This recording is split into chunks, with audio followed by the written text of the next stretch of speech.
So maybe let's talk a little bit more about, I guess, the AI world. Everyone's AI, of course. Yeah. Every vendor is summarizing with generative AI. Various different attitudes of sort of senior managements. Can you kind of give your view? I mean, obviously, I'm a vendor. You're a customer. Are you bored? Are you kind of over it? Are you excited? Are you seeing the difference between different, implementations? What's your view of the sort of vendor landscape at the moment? Yeah, and you're right. Everybody's got an AI solution, whether it's truly AI or not. And there's a lot of different solutions out there. What I would say is at the top level, it has been hugely useful. And we mentioned earlier, just you don't have the resources to be able to get to some of the information that you want to be able to get to. And being able to understand key topics and key themes and get the examples around that, really, really useful. Where it would be awesome to see things continue to develop is that sports has its nuances. So somebody will say, yeah, that play was sick.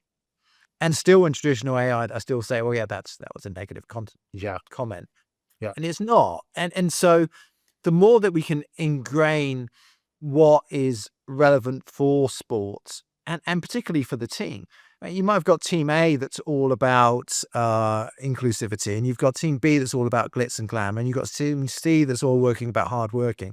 If you can build essentially the brand book into AI, into the analysis, what it's going to enable us to do is to be able to create that insight that's relevant to my team or my sport. It sort of goes sport, type of sport, team.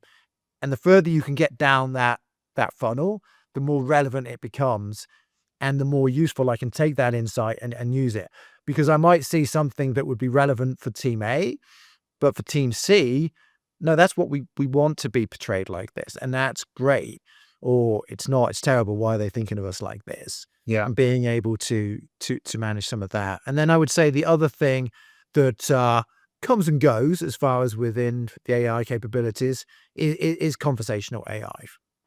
Because I might find out, yeah, there's these problems, but problem A might be something that, yeah, I could deal with that in a year, or it's a longer term problem. Problem B might be something I can deal with for the next game.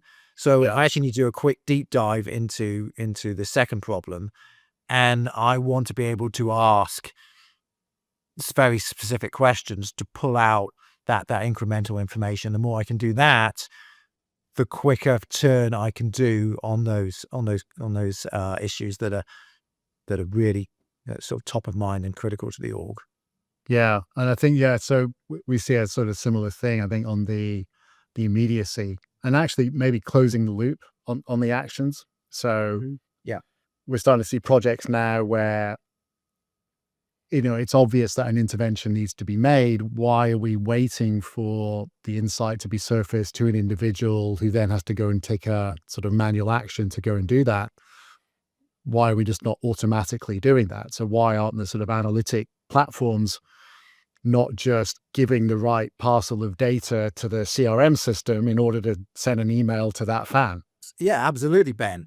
If I would be able to set something up that would, okay, so it's around this area and this topic, and it's going to go directly to this person because they're in charge of staff, or they're in charge of the restrooms again, or they're in charge of whatever, and it automatically passes out to that person who can make the quick change. That'd be fantastic.